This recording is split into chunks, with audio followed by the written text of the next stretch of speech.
ഈശോ മിശിഹായിൽ പ്രിയമുള്ള സഹോദരീ സഹോദരന്മാരെ, ഇന്ന് സഭയുടെ ആരാധന ക്രമമനുസരിച്ച് ഏലിയ സ്ലീവ കാലം രണ്ടാമത്തെ ഞായറാഴ്ചയാണ്. ഈ ഞായറാഴ്ച നിങ്ങളെ സംബന്ധിച്ച് വളരെ പ്രധാനപ്പെട്ട ഒന്നായി തീർന്നിരിക്കുന്നു. കാരണം നിങ്ങൾ പുതുതായി നിർമ്മിക്കാൻ പോകുന്ന ദേവാലയത്തിൻ്റെ അടിസ്ഥാന ശില ഇന്ന് ആശീർവദിച്ച് നമ്മൾ വച്ചു. ആ കല്ലിടിയിൽ കർമ്മം നിങ്ങളുടെ ദേവാലയ നിർമ്മാണത്തിൻ്റെ ആരംഭ ശുശ്രൂഷയാണ്. ആ ശുശ്രൂഷ കഴിഞ്ഞിപ്പോൾ നാം നിങ്ങളുടെ വികാരിച്ചൻ്റെയും മറ്റ് വൈദിക സഹോദരന്മാരുടെയും സമർപ്പിതരുടെയും സഹോദരീ സഹോദരന്മാരുടെയായ നിങ്ങളെല്ലാവരുടെയും കൂട്ടായ്മയിൽ നാം ഇപ്പോൾ വിശുദ്ധ കുർബാന അർപ്പിക്കുകയാണ്. നമ്മെ സംബന്ധിച്ചിടത്തോളം ഒരു ദൈവാലയം അത് നമ്മുടെ ദൈവാലയമാണ്, നാം ആകുന്ന ദേവാലയവുമാണ്. കാരണം ദൈവാലയത്തിൽ നമ്മൾ സമ്മേളിക്കുന്നത് ദൈവജനമായി, ദൈവത്തിൻ്റെ ആലയമായി നാം എല്ലാവരും പണിയപ്പെടുന്നതിന് വേണ്ടിയിട്ടാണ്. അതുകൊണ്ട് ഈ പുതിയ ദേവാലയത്തിൻ്റെ കല്ലിടൽ കർമ്മം അപ്രകാരം നമ്മോട്, നമ്മുടെ വിശ്വാസ ജീവിതത്തോടെ അഭേദ്യം ബന്ധപ്പെട്ടിരിക്കുകയാണ്. ആദ്യം ദേവാലയം പണിതത് മോശയാണ്. അത് വലിയ ദേവാലയമൊന്നുമല്ലായിരുന്നു, ഒരു സമാഗമ കൂടാരം. ദൈവം ദൈവജനത്തെ സന്ദർശിച്ചിരുന്ന ഒരു കൂടാരം. ആ കൂടാരത്തിന് മുകളിലുള്ള മേഘത്തിൽ നിന്നാണ് പലപ്പോഴും ദൈവം മോശയോടും ദൈവജനത്തോടും സംസാരിച്ചിരുന്നത്. ആ ദൈവത്തിൻ്റെ വചനമാണ് അവർക്ക് വിളക്കും പാദങ്ങൾക്ക് പ്രകാശവുമായി ഇരുന്നത്. അങ്ങനെയാണ് അവർ മരുഭൂമിയിലൂടെ കടന്ന് വാഗ്ദാന നാട്ടിൽ എത്തുന്നത്. രണ്ടാമത്തെ ദൈവാലയം പണിതത് ദാവീദാണ്.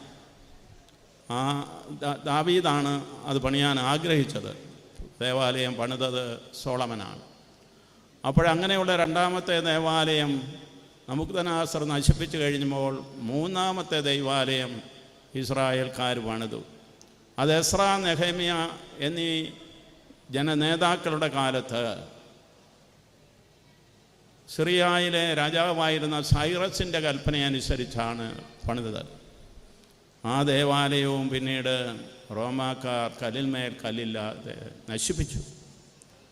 പിന്നീടാണ് ഇസ്രായേൽക്കാർ ഇപ്പോഴും ഒരു പുതിയ ദേവാലയം പണിയുന്നതിന് വേണ്ടി യഹൂദർ കഴിയുന്നത്. നമുക്കറിയാം, ദേവാലയം പണിത് കഴിഞ്ഞു. കർത്താവായ ഈശോ മിശിഹ തൻ്റെ ശരീരമാകുന്ന ദേവാലയത്തെയാണ് പണിതിരിക്കുന്നത്. ആ ശരീരമാണ് നമ്മൾ, സഭ.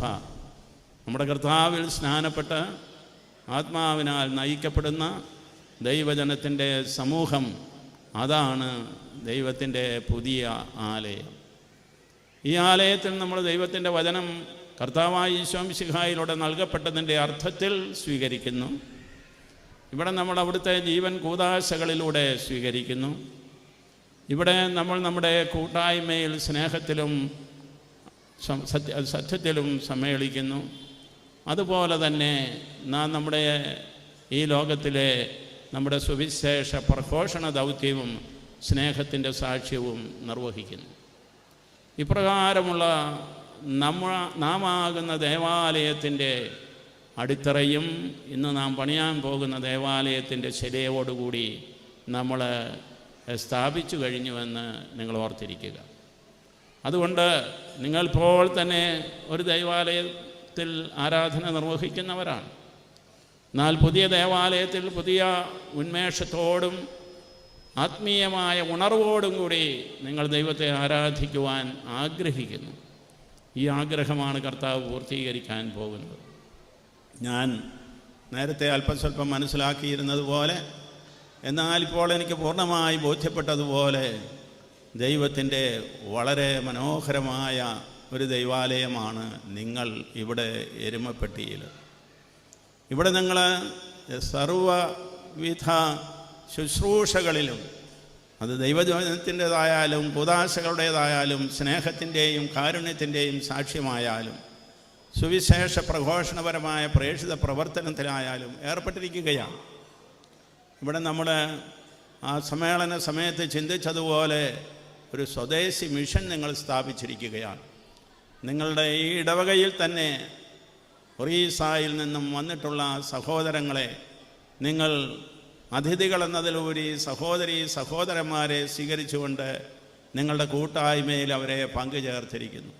എത്രയോ മനോഹരമായ ഒരു ദൗത്യമാണ് നിങ്ങൾ നിർവഹിക്കുന്നത്.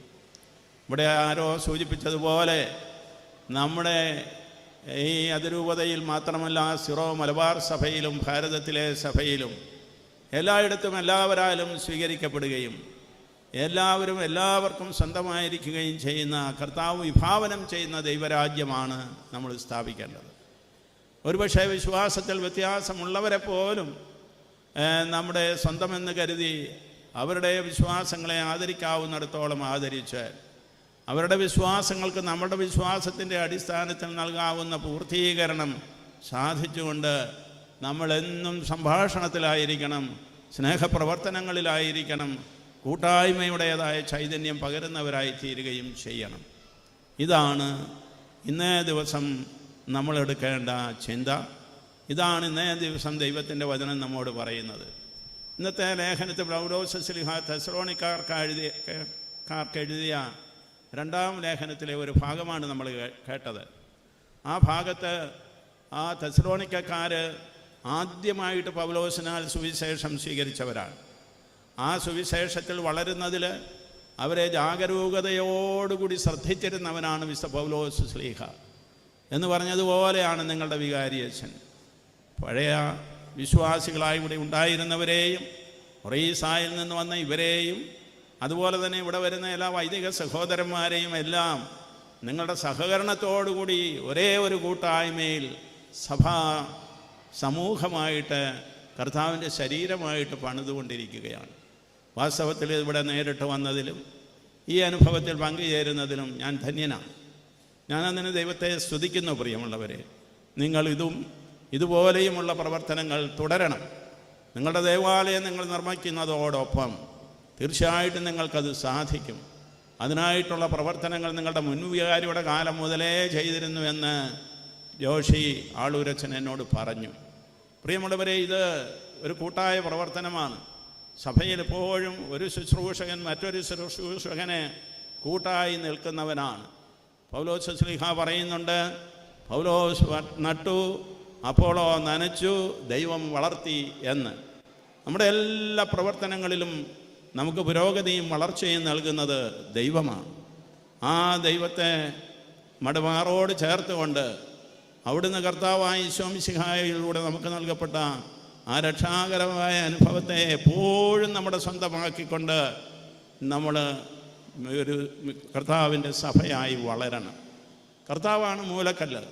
ഇന്ന് നാം ദേവാലയമാകുന്ന സൗധത്തിന് അല്ലെങ്കിൽ മന്ദിരത്തിന് നമ്മൾ കല്ലിട്ടു. എന്നാൽ നമ്മുടെ ആത്മീയ ദൈവാലയത്തിന് കർത്താവ് തന്നെ തന്നെ മൂലക്കല്ലായിട്ട് സ്ഥാപിച്ചിട്ടുണ്ട്. അതിന്മേൽ അപ്പസ്തോലന്മാരാകുന്ന നെടുംതൂണുകളിൽ പണിയപ്പെട്ട ആ സഭയിലെ ജീവിക്കുന്ന കല്ലുകളാണ് നിങ്ങൾ ഓരോരുത്തരും. ഞാൻ ഫ്രാൻസിൽ പഠിക്കാൻ പോയിരുന്ന കാലത്ത് അവിടുത്തെ വിശ്വാസ പരിശീലന ഗ്രന്ഥാവലി ഞാൻ ശ്രദ്ധിച്ചു. അതിൻ്റെ പേര് ഫ്രഞ്ച് ഭാഷയിൽ പിയർ വിവാന്ത് എന്നാണ്. എന്ന് പറഞ്ഞാൽ ജീവിക്കുന്ന കല്ലുകൾ. ആരാണ് ഈ ജീവിക്കുന്ന കല്ലുകൾ? മാമോദീസ സ്വീകരിച്ച വിശ്വാസ പരിശീലനം സ്വീകരിക്കുന്ന ഓരോ വിശ്വാസിയെയും ഉദ്ദേശിച്ചുകൊണ്ടാണ് പറയുന്നത്, ജീവിക്കുന്ന കല്ലുകളായി നമ്മൾ രൂപാന്തരപ്പെടണമെന്ന്. ജീവിക്കുന്ന കല്ലുകളായ നമ്മൾ കർത്താവാകുന്ന അടിസ്ഥാന ശിലമേൽ പണിയപ്പെട്ട് സഭയാകുന്ന വലിയ ക്രിസ്തുവിൻ്റെ ശരീരത്തിന് നമ്മൾ രൂപം കൊടുക്കണം. അവിടുന്നാണ് ശിരസ്, നാം അവയവങ്ങൾ എന്നുള്ള പൗലോസ് ശ്ലീഹായുടെ ഭാവനയും നമ്മളവിടെ കാണണം. കർത്താവ് തന്നെ പറഞ്ഞ ഞാനാകുന്നു മുന്തിരിച്ചെടി, നിങ്ങൾ ശാഖകളാകുന്നു എന്നുള്ള ആ സാദൃശ്യകതയും നമ്മുടെ മനസ്സിലുണ്ടായിരിക്കണം. പ്രിയമുള്ളവരെ, ഇപ്രകാരമുള്ള ഒരു സഭാ വീക്ഷണമാണ്, ദർശനമാണ് നമുക്ക് ഓരോരുത്തർക്കും ഉണ്ടായിരിക്കേണ്ടത്. അതുകൊണ്ട് കൂട്ടായ്മയ്ക്ക് വിഘാതമായി വരുന്ന ഏതെങ്കിലും രീതിയിൽ നമ്മളെ പരസ്പരം അകറ്റുന്ന ഒന്നിനും നമ്മൾ കൂട്ടുനിൽക്കരുതെന്ന് മാത്രമല്ല, അത് നമ്മളെ തന്നെ നിഷേധിക്കുന്നതിന് തുല്യമായി തീരും. നമ്മുടെ അസ്തിത്വം തന്നെ കർത്താവായ ഈശോ മിശിഹായിൽ സ്നേഹത്തിൻ്റെയും കൂട്ടായ്മയുടേതുമാണ്. അതിനെതിരായി ചിന്തിക്കാനോ പ്രവർത്തിക്കാനോ നമ്മൾ പ്രേരിതരാകുമ്പോൾ നമ്മൾ വാസ്തവത്തിൽ കർത്താവിൻ്റെ സ്നേഹത്തിൽ നിന്ന് അകലുകയാണ് ചെയ്യുന്നത്. അതുകൊണ്ട് നിങ്ങൾക്കിപ്പോഴുള്ള ഈ കൂട്ടായ്മ വളർന്ന് വികസിച്ച് നിങ്ങളുടെ ദേവാലയ നിർമ്മാണത്തിൻ്റെ കാലഘട്ടത്തിൽ മാത്രമല്ല, കർത്താവായ ഈശോ മിശിഹായുടെ രണ്ടാമത്തെ ആഗമനം വരെ ഇവിടെ സജീവമായ ഒരാരാധനാ സമൂഹവും ഒരു ദൈവജനത്തിൻ്റെ കൂട്ടായ്മയും ഉണ്ടായിരിക്കട്ടെ എന്ന് ഞാൻ ആശംസിക്കുന്നു, പ്രാർത്ഥിക്കുന്നു. ഈ ഒരു ചിന്ത മാത്രമാണ് ഞാൻ നിങ്ങൾക്കിന്ന് നൽകുന്നത്. ഇത് നിങ്ങളുടെ മനസ്സുകളിൽ നിങ്ങൾ സൂക്ഷിക്കണം, അതെന്നും പരിചിന്തനത്തിന് വിഷയമാക്കുകയും ചെയ്യണം. നിങ്ങളുടെ വികാരിയസിനെയും നിങ്ങളുടെ കൈക്കാരന്മാരെയും നിങ്ങൾ ഓരോരുത്തരെയും ഞാൻ അഭിനന്ദിക്കുകയാണ്. ഇവിടെ ഇതുപോലെ തന്നെ മറ്റൊരു പ്രസംഗത്തിൽ പരാമർശിക്കപ്പെട്ടതുപോലെ വലിയൊരു കമ്മിറ്റിയെ തിരഞ്ഞെടുത്തിരിക്കുകയാണ്. എന്തിന്? ഇതൊരു മോശയാണ്. ആദ്യ ദേവാലയം പറഞ്ഞ മോശയെ പ്രതിനിധാനം ചെയ്യുന്നവനാണ് നിങ്ങളുടെ വികാരി, അഥവാ അദ്ദേഹം സോളമൻ്റെ പ്രതിനിധിയാണ്. അതുപോലെ തന്നെ എസ്രാ നെഹവ്യായുടെ പ്രതിനിധികളാണ്. കർത്താവായ ഈശോ മിശിഹായുടെ പ്രതിപുരുഷനാണ്. അദ്ദേഹത്തിൻ്റെ നേതൃത്വത്തിൽ നിങ്ങൾ ദേവാലയം പണിയുന്ന സന്ദർഭത്തിൽ നിങ്ങൾക്ക് ഈ സഹപ്രവർത്തകരായിട്ട് മോശയ്ക്ക് 40 പേരെ തിരഞ്ഞെടുക്കാനായിട്ട് കർത്താവ് കൽപ്പിച്ചതുപോലെ അദ്ദേഹം തിരഞ്ഞെടുത്തിരിക്കുകയാണ്. നിങ്ങളെല്ലാവരും കൂടി ഒത്തൊരുമയോടുകൂടി സ്നേഹത്തോടും കൂടി പ്രവർത്തിച്ചു കഴിഞ്ഞാൽ ഇവിടെ ദൈവാലയം സംജാതമാകും, ദൈവം മഹത്വീകരിക്കപ്പെടും, നിങ്ങളുടെ വിശുദ്ധീകരണം നടക്കും, നിങ്ങളുടെ സ്നേഹവും കൂട്ടായ്മയും മറ്റുള്ളവരറിയും. അങ്ങനെ നിങ്ങൾ പ്രേക്ഷിതരായി മാറും. നിങ്ങളുടെ ഭവനങ്ങളിലേക്ക് വരുന്നവരെ നിങ്ങൾ സ്വീകരിക്കും. നിങ്ങളുടെ ഇടവകയിലും നിങ്ങൾക്കെല്ലാവർക്കും സ്വീകരണം നൽകും. ദൈവത്തിന് സ്തുതി. നിങ്ങൾക്കെല്ലാവർക്കും ഈ ദിനത്തിൻ്റെയും വരാനിരിക്കുന്ന ദിവസങ്ങളിലെ ദേവാലയ നിർമ്മാണത്തിൻ്റെ ദിവസങ്ങളിലെ ആശംസകളും ഞാൻ നേരുകയാണ്. ഞാനും ആത്മന നിങ്ങളോടുകൂടി ഉണ്ടായിരിക്കും. പ്രാർത്ഥനയിൽ നിങ്ങളോട് ഐക്യപ്പെട്ടിരിക്കും. നിങ്ങൾ എനിക്ക് വേണ്ടിയും നമ്മുടെ സഭയ്ക്ക് വേണ്ടിയും നമ്മുടെ പിതാക്കന്മാർക്ക് വേണ്ടിയും എറണാകുളം അങ്കമാലി അതിരൂപതയ്ക്ക് വേണ്ടി പ്രത്യേകിച്ചും പ്രാർത്ഥിക്കണമെന്ന് മാത്രം ഞാൻ ഈ സന്ദർഭത്തിൽ അവസാനമായി സൂചിപ്പിക്കുന്നു. ദൈവത്തിന് സ്തുതി. പിതാവിൻ്റെയും പുത്രൻ്റെയും പരിശുദ്ധാത്മാവിൻ്റെയും നാമത്തിൽ ആമേൻ.